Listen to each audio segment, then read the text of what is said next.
guys, what's up? It's Imurgency and welcome back to my channel. So a few days ago I asked you guys on Twitter what video you guys would like to see from me this week. If you don't follow me on Twitter already, do that. My handle will be right here. But the overwhelming response was for a story time. And specifically a story time talking about the time I was stranded at a music festival. That's right, I got ditched, I got stood up, and let's talk about it. So it's been a while since I told this story on camera, so we'll see how this goes. So as many of you may know, the summer of my sophomore or junior year, I don't know, I just know that I was a junior after that summer, I moved across the country from the East Coast to the West Coast. I live in Washington now, if you stalkers want to stalk me or whatever. But that summer, I didn't really know anyone from my new school that I was going to be going to, so I tried to do a little bit of outreach. Eventually got in touch with this one guy who, for the purpose of this story, we'll call Paul. So Paul was a pretty popular guy at my school. Again, before I met Paul, I knew nobody. I had no friends. That's not very different from where I am now, but that's for a completely different reason. But yeah, I met Paul towards the end of the summer, so I had like a good solid 2 months where I didn't really talk to anybody. So I was a little bit socially awkward. I didn't really pick up on a lot of social cues and a lot of the slang that apparently is in Washington. This is kind of like a side story, but it relates to the main story. But a few weeks before I got invited to go to this music festival, Paul invited me to go to a function. And I'm not sure if it's because I wasn't really keeping up with slang or if this is just like a West Coast or Washington thing, but I thought function meant like an event. So I thought, oh, he wants to take me to like a carnival or something. Something with a big group of people where we're just gonna be having a bunch of fun.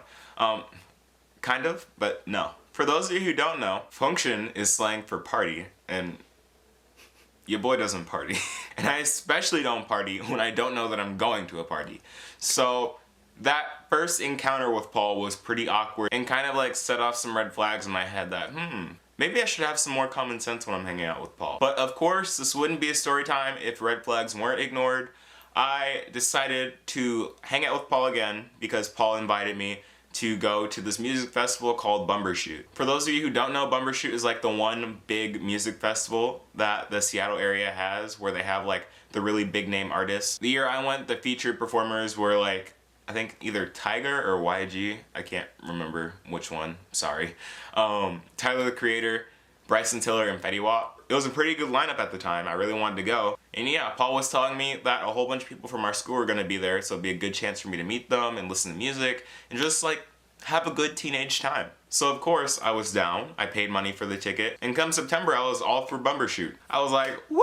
New friends, good music, I won't be lonely, and I'll be entertained. There's like no way I can lose. But I was wrong. So it finally came down to the day of Bumbershoot. At this time I didn't drive, so I had my mom drive me up to the front entrance. I gave them my little ticket. They scanned me in. They're like, all right, you can go to Bumbershoot. I was like, going to Bumbershoot, I'm here. I'm ready to meet some friends. So what do? I pull out my phone and text Paul, and I was like, so, where are you guys at? I'm trying to meet up with you guys. I'm trying to meet some people, you know? 5 or 6 minutes go by, which is like normal for me when I text people because like no one ever replies to my texts. But like 5 or 6 minutes go by and I finally get a text saying, oh, we're all going down to see Tyler. Come to Memorial Stadium. Come to Memorial Stadium. We'll all be there. You'll see us. You'll see us. I was like, all right. Let's go to Memorial Stadium, let's see Tyler, it's gonna be lit. I moseyed myself over to Memorial Stadium, wait in line to get into the actual stadium, then get to the stadium, look around, don't see Paul, so I text him again. All right, I'm here, I'm at Memorial Stadium, where you at? So he goes, we're in like the front center, we got amazing spots, coming to the front center, we'll be right there. So I'm like, all right, I guess I gotta push my way to the front center. I'm just trying to wade through the people. I look to my left, I look to my right, and all I can see are just smoke clouds. I like to believe that I'm a pretty sheltered child, so seeing that out in public, I was like, is that a weed? But yeah. Long story short, I couldn't find Paul and he wasn't replying to my text after that, so I just went to the corner of the stadium because I didn't want to be in the middle of the mosh pit and just watched Tyler perform, and it was pretty lit. I'll see if I have any footage of his performance that I'll insert somewhere.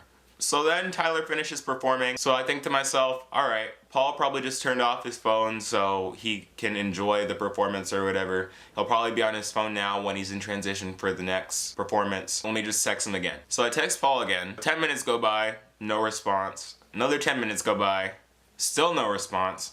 And by this point, I actually think that I'm being like catfish. Well, that's not the word. I feel like I'm being like stood up because like I'm like the new kid. I don't know anybody here. Paul is like my connect to all these people, and Paul is nowhere to be found. So I'm just kind of stuck here. I don't know what to do. So at some point, I just stopped trying to get in contact with Paul because I know it's most likely not gonna work. I'm at this big music festival with a whole bunch of amazing artists that are performing. I've already paid to be here, so I might as well just enjoy myself, right? The next big performance that's out is Fetty. I know a lot of you may have your opinions about Fetty, but like, I'm a Jersey boy and Fetty comes from Paterson, New Jersey, and I just feel like I gotta support him no matter what. So I got at Fetty's performance. His backup people or whatever rap for most of his time, and he only comes on for like 2 songs, but I'm still up there like, yeah, babe. And I'm just having a great time by myself. I actually had so much of a good time that I decided, I might as well just go to the next one by myself too. Why even try to contact Paul again? Because I mean, like, he's not gonna answer anyway. So I leave the Fetty performance and then go over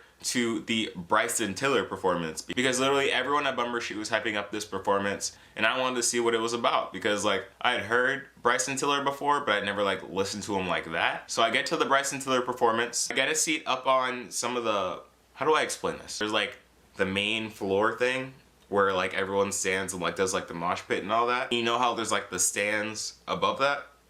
I'm not explaining this well, but you know what I mean. I was in the stands, I was chilling. There weren't a lot of people in the stands because most people were on like the main dance floor, but you had to like pay extra for that, and I wasn't trying to do that. So Bryson starts performing, I start chilling in the stands. I'm singing along to some of the songs I know and trying to sing along to the songs I don't. But then Bryson starts saying exchange. And out of the corner of my eye, who do I see walking around the dance floor with a posse of people dancing and rapping to exchange? I'll help you out. It was Paul. So I see Paul dancing there, and I was like, oh, all right. Like, he really is here. I see him with all those group of friends that could have been my group of friends. I'm like, all right. So before I get mad or whatever, let me text him one more time just to make sure I know he's not like ignoring me or whatever, and he's just been busy somehow. So I text him and I'm like, hey, you guys are at the Bryson Tiller concert. I can see you guys. There's no response. I just see him still there dancing. So then I call him, so I know his phone is ringing, but again, no response. By this time, exchange is almost over. I think that might have been his last song that he was performing. So everyone started leaving, and I see Paul and his group of friends start leaving too. And I'm like, oh, well, I've been done dirty. They must hate me. They must not like me. That's all right. I don't like them either. I don't know them yet, but like, cut them off already. If it's gotta be like that, it's gotta be like that. So I'm not gonna lie, I was feeling a little butthurt. I felt some type of way. So after Bryson stopped performing, I left and I went home. I was like, all right, I'm done with this. Bumbershoot was cool. I still have no friends.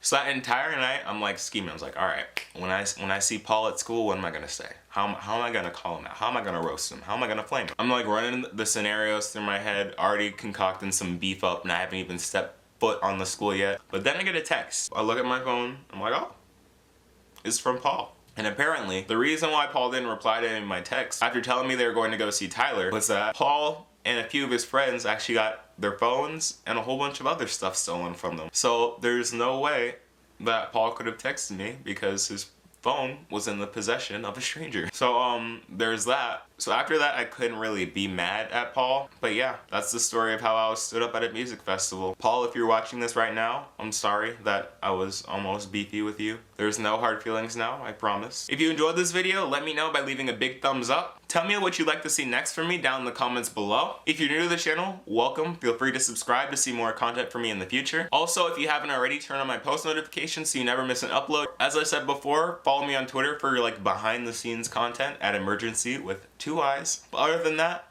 thank you guys so much for watching. I've been Imurgency, and I'll see you guys next time.